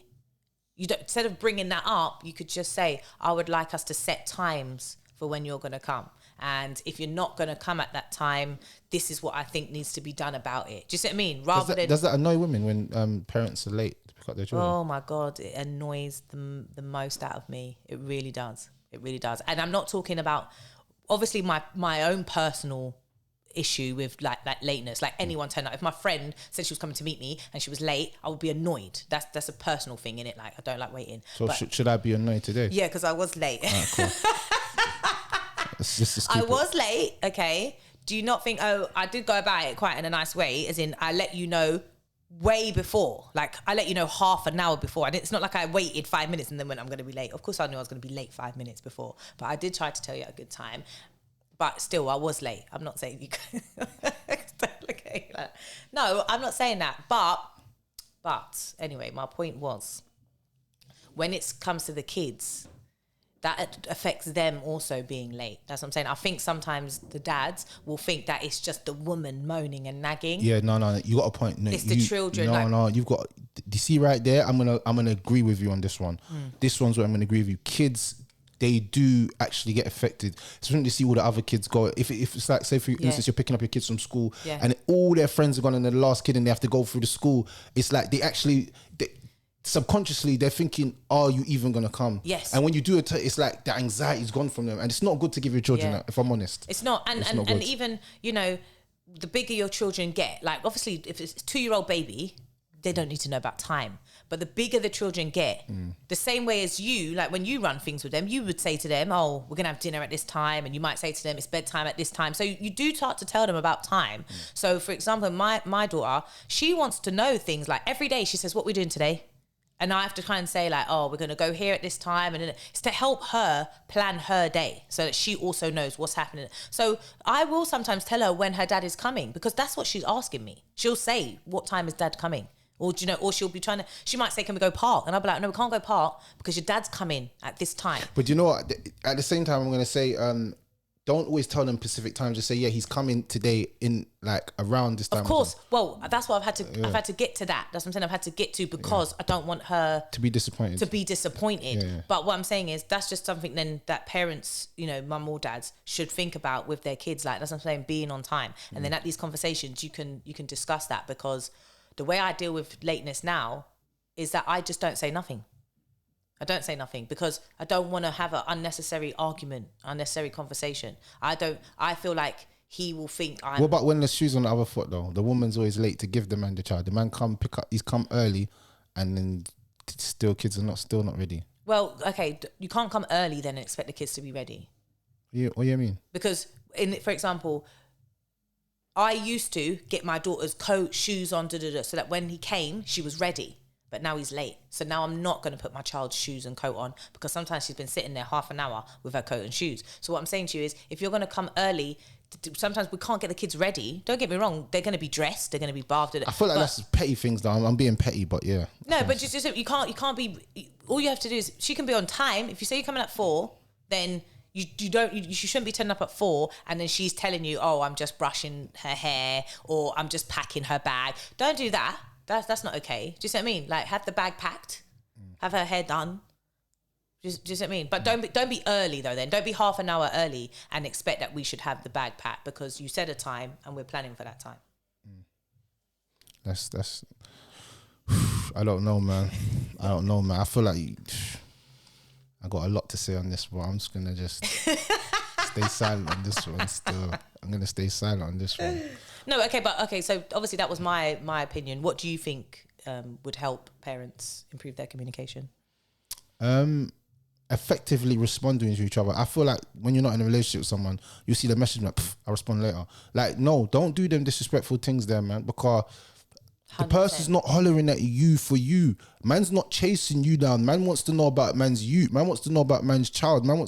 If man hollers and says, and another thing is letting the father talk to the child even when he's not there. So if a man says, I want to speak to my children, don't say, well, you can speak to them when I'm ready or next week or some power trip. That's not good. That's bad. Of course. Because to all you know, my man could have got diagnosed with cancer yesterday, and this is a conversation he wants to have with his children. And you stopped him from next week he will dead off. His mum's telling you, no, he's in hospital. You're like, no way, I'm going to bring the children. Too late. You know what I'm saying? Yeah. Sometimes I feel like life is very short, and we got to, people, as I've grown older now and I've seen a lot of death around me, it's like, one thing that I'm really like cautious of is like being there for people, you know, especially people that are close to me, like if you have a child by a woman and she gets ill, don't like, some men will be like, I don't care, that's her, whatever. Yeah, it's not their business. I'm going to the hospital to check on you, because if something happens to you, you're still my child's mother. They're still going to be traumatized. Does that make sense? Yeah. I've got to be a grown up enough to know that that's not correct. That like somebody's affected, so yeah, no, I agree with you on that. there should be some sort of like even though that you're not with that person anymore, you should still hold the good communication skills where you're responding effectively. You don't have to respond every 5 minutes the person's messaging, but have a good effective conversation. Like if I ask you, I'm picking up the kids from school and you do not respond, I don't know if you want me to. Yeah. Then on the day you're like, are you picking them up? I'm like, what? Yeah, and it just creates tit for tat. It creates tit for tat. Listen, I totally get you with that. There's no need to not respond straight away or to not respond, at all. Like, don't read a message and then like, if you looked at my WhatsApp now between my daughter's dad, a lot of the time it's just sentences okay, because we always say okay to the other person. Do you know what I mean? Like, you're not, like you say, you're not going to say something and just air them. You just need to give them. No, but there is times where some conversations need to be had. For instance, like, I don't know, like my daughter's got like some scars on her back, or you could talk about 100%. If she's ill or something, and you're just sending her down to me. And then my daughter's like, I'm constipated. I'm like, bro, what? Well, no one told me it was constipated, because I could have. Me personally, I'm just saying me. I don't know about everyone other father, but I would have prepared everything for you, so that all the Jamaican remedies are ready. So by the time they come down, everybody, they're getting hit with soup, banana, this orange juice, that. I've got the whole remedy. Oh, it's like plus, wouldn't you just like to know? Like, even if it wasn't your weekend to have them, wouldn't you just want to know? Of course, because I'll do the most. But that only happens through good communication. This is what I'm trying to say now. I'm saying, I know from a fact that in the early days when me and my partner had good communication, I would literally text him and be like, she's not well today. And he'd be like, isn't she? And then he might come on the phone and talk to her. But we're at a point now where we don't really do that. Like, we don't. Would you, if he called you and said, I want to FaceTime my daughter, would you let him? 100%, of course. He's FaceTimed her loads of times. And to the point when she was even little, where she ain't really holding the phone. So I've got to be part of it. Like, I've got to be there in the call. Like it's so long and awkward. Like, you're sitting there holding the phone, trying not to be in it. Like, I'm probably looking all types of shit. Yeah, like it's like first thing in the morning, I'm looking rough, and you're trying not to be in it, but your kid ain't paying attention. She's running around, and I'm like, speak to daddy, speak to daddy, speak to daddy. No, 100%. Like, if you want to FaceTime, like, don't do that, because I do feel for men that they can't. If they can't see their kids every day. Like, when a woman and man together, you're living with your child, I feel for men that when you break up, obviously you can't split a child in two. Like, and I don't really think you should do like 3 days in one house and 4 days in. I think that's quite unstable for the kids. So I do feel that usually a man will go from seeing his child every day to now he doesn't get to see them every day. So phone calls and FaceTime and all that, you want to do that every day, not a problem. Do you know what I mean? Do you think that would you let if your baby father got with a woman and he's got in a serious relationship, would you allow him and the woman to be around your child? That happens now, yeah. Okay, cool. don't need to speak hypothetically. Because there's some women that they'll say like, no, like if he's got a woman, the child's not allowed to go to his house where him and his woman is. That's just nothing but personal feelings. That's ridiculous. Like, who is this woman? Like, do you not want to, like, who is the woman? Like, maybe she is a good force, an influential force, positive. Like, I'm telling you, if you ask my daughter now, the difference between her weekends with her dad and her weekends with her dad and his woman, they are different weekends, because a woman is motherly, she's maternal, she got her own kids. My daughter's coming back there, she said they made cakes, they did this, they did that. I don't for a second get jealous. I can make cakes with my child if I want to. All I think was, that was nice. You made cakes. Because some weekends I'll be coming home, what did you do? And she would say nothing, because her dad just might not be as creative, as a woman. So he might not have thought about what to do. Do you see what I mean? So I'm not gonna. That's a positive thing. Like, but it is hard. Women might find that hard. It might be a bit hard to hear, depending where you are in your life. Like, say the woman's still single herself, or maybe she hasn't moved on. Maybe she has feelings for him. We don't know. You don't know what the situation is. So it can be difficult to hear your child saying, me and daddy's girlfriend, we did this and we did that. Like, but it's not about you. It's tough. It's not about you. Yeah, it's deep. I feel like that's a topic I really want to talk about because I feel like some women, they become a little malicious, and I understand being worried, but this is my thing anyway. I say this, and this is just maybe it's just my opinion. I believe that a woman shouldn't get in a relationship with a man or a man get in a relationship with a woman until your children can talk. There's a reason why I say that, because if for instance, if his woman slapped your daughter, I'm 100% sure your daughter's gonna come home and say, Mum, she tried to slap me. So you know, all right, I need to deal with this. Does that make sense? Yeah. Or this was happening to me or that was happening to me. They can talk and say what's right and what's wrong. But if a child can't talk and you're just leaving them with them, I understand to a certain extent why some parents would say that. But if the child's at the age now where it's the whole story, the narrative is different. The child has their own mind. They can speak and they can express themselves very, very effectively. Then there's no reason why you should stop because he's got a woman, because one day you're going to get a man. So what is he meant to say? I don't want another man around my child. Yeah. Do you see what I'm saying? So it's a tit for tat thing. As you grow older, you start to learn that those things are not the major things. If a woman is really smart, she'll say, I'll need to know who this woman is, even if, because someone will say, all right, let me ask you this then. Go on. If the woman says, happy for that to happen, but I would like to know who this woman is. Cool, no problem. What if the man says no? What if the man says not your business? No, I feel like... No, what should the woman do? Like, what should the woman do if the man says... I'm pulling up. It's not your business. I'm pulling up. To where? To your yard, bro. Not on like, I'm pulling up. If I was in that situation and I never knew that she was with another man or whatever, and then my kids told me in some sly way, I'm pulling up on, not on aggressive vibe, but just to what if you don't know where to pull up to? So listen, the reason why I say this, I'm not talking about my situation. I have not met my ex's girlfriends. They have kids together now. My daughter goes to the house. I don't know where the house is. She sleeps there. I have no idea where that is. I've asked him and he told me it wasn't my business. What am I supposed to do? There's nowhere for me to go. I don't know where to go. All right, one of my friends said, don't let her go then.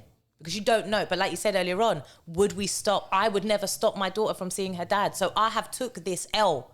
It's not really an L. It's not really an L. I'll give you a reason why. Because you just said. No. Listen. I'm saying because the greater good is that the child sees the father. That's the greater good in the holistic of the whole situation, is that she's having communication with us, so she don't grow up with them daddy issues like, I need love from bare men. And I've seen it too many times. You just said you would be pulling up. You just said. No, I'm saying me. I'm different to everyone else. Okay, but as I'm saying, I'm in a situation where what can I do? I don't know if you're gonna pull up like me. But I can't pull up because I don't. Where am I pulling up to? That's what I'm saying. I'm finding the dresses. Shall I get in the car? That's what I'm saying. And follow him next time they go. Because do you know what it is? It had to come down to, at the end of the day, and this is what mums, they start being a little bit silly. Do you trust the father of your child? All right, that's where it comes down to. Yeah. Because yes, he might have been a shit boyfriend. Yes, he might have been this. Yes, we've argued or he's done this to me. Do I trust him to look after our child? Yes, I do. So therefore, cool. It would make me feel better, of course, if I did know where my child was. Because can you imagine, I could be watching the news and they tell me there's a shooting in Streatham. Oh, now they could be, that's where the house is. Why you have to use South London? Why can't it be somewhere in West, bro? Ladbroke Grove. I just picked a random place. Why That can't was it the be first place. Why can't it be in East London, East Ham or something? That's just the first place. But what I'm saying is, do you see what I mean? Like, just on South London, bruv. Just think that we're some shooters. Like, what's going on? If the shoe fits. But that's what mums will say. They will hold on to, I don't know where my child is and I need to know where they are. I need to know that they're safe. And yes, don't get me wrong. I would prefer to know. I would prefer to know who this woman is. I would prefer to have her number just in case anything went wrong. Like, you can call me. Like, but I wasn't afforded that courtesy. And at the end of the day, I do trust him with my child. So, but that's the most important thing. That's a certain level of respect as well, and honor, that you have that good relationship. It's not even a good relationship, but you have that kind of respect and honor for him because you know he's probably not a dirtbag to his child. So I respect that. I respect because even that. if you pick wrong, like even if he breaks up with a woman or whatever, like that's life. That happens. Like doesn't mean you don't think you obviously think she's got character, good character. To bring her around your child. Do you know what I mean? Because to bring her around your child, you made that decision. Like unless you're, do you know what I mean? Most men and whatever don't just bring anyone around their child. So thank you. You have to just base it on that. But that Thank is you. very hard for women to. It's a very hard pill to swallow. It is, and I just don't. I think as well, men. I don't really think there's a need to say that the woman can't know where you live or where the woman lives or have her number. I really don't think there's a need for that. Like unless you think the woman's crazy, unless you think your baby mum's crazy. No, if the kid's not, I feel like, for me personally, especially if the person's living in the yard of my children, I think I need to know who you are. Do you not think like a little? If you're living, do you not like a little introduction? You know, like one day when you come to pick them up, just bring the woman in the car to my house. Doesn't mean come to my house. Like it's fine. I don't know. I don't care that she know where I live, and just be like, "This is blah blah." I'm like, okay. Common courtesy. I think common courtesy. But imagine, give you the shoe on the other foot. So imagine you'd got with someone, and he was like, "All right, he's coming to pick up his kids. I need you to pick up my daughter from the car. I don't want to see his face. You go and do it." And I come out. He's never met man before, and he's just seen a big youth walking over to the car. You right? Yeah, come, let's go. And he's like. And he wants to say like, "Raw, what?" And I'm like, "No, we don't want to talk." Yeah, you shouldn't do that. That's awful. Like, why would you do that? That's what I'm saying. Like, that's like the same as him sending the girl to my house without saying nothing. Like, don't do that. Introductions are important because it is for the benefit of the child. That everything is going to be good. Like, do you know how good it is to have two families? Like, do you see what I mean? Like, my mum, stable families. My mum is married and my dad is married. All I get out of that are two family units. That's what I get out. Does that tell you that you need to be married? That I need to be married? Yeah. No, because if you've seen it and you've seen how it's successful and how effective it works. Yeah, I mean, I would like to be married. You see, would like, or I am going to. Which one? Well, yeah, I mean, I'm going to. I tell the universe all the time, my husband is coming. Like he's coming. Okay, no problem. Like, that's what we wanted to know. That's what we wanted to know. Because some people would say it things like it's so far away and it's not. No, listen all the time. I said my husband was coming last year. He didn't come last year. That's fine. Universe had another plan. He's still coming. He's coming. 100%. Yeah, definitely. But what I'm saying is for the kids, that is not beneficial at all to have mums. Imagine like a little 8-year-old is having to navigate that. My mum's got a boyfriend. But my dad don't speak to him, or do you know what I mean? And my dad's got a girlfriend, and when we're there, but they don't. That's not nice for a 8-year-old or something to be trying to navigate. Like, or who do I speak to, and who do I like? Do you know what I mean? And when I come home to my mum's, shall I mention the other girlfriend? Don't be doing that to kids. They should just be thinking everyone is nice and everybody gets on and everybody loves me. That's it. And everyone can come to my plays or come to my sports. So everyone loves me. These are just extra people for me. And that builds a good unit of love around the child as well. Do you see what I mean? And an environment of love and not hate and not maliciousness and toxicness. It's what you just said was very, very important. That's probably one of the best things you said today, if I'm honest. Do you know what? I got that from my dad and my mum. That's what I'm saying. They went their separate ways. They moved on and...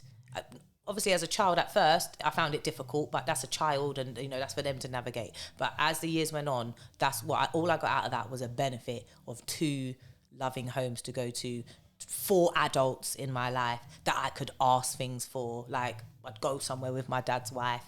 I'd go somewhere with my stepdad. That's just four people now. Instead of 2, I got 4.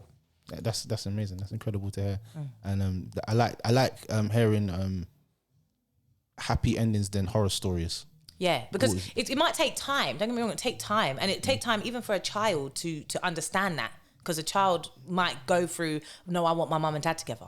They, even if both parents are being really nice and trying to facilitate it, a child will have their own feelings. And they may, they may, they do demonstrate like bad behaviour or, attention.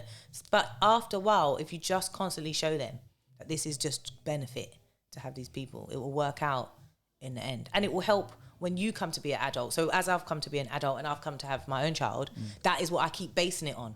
How did my mum and dad co-parent? So you see, I just love to say this, that I feel like people's childhoods do make them who they are today to a certain extent.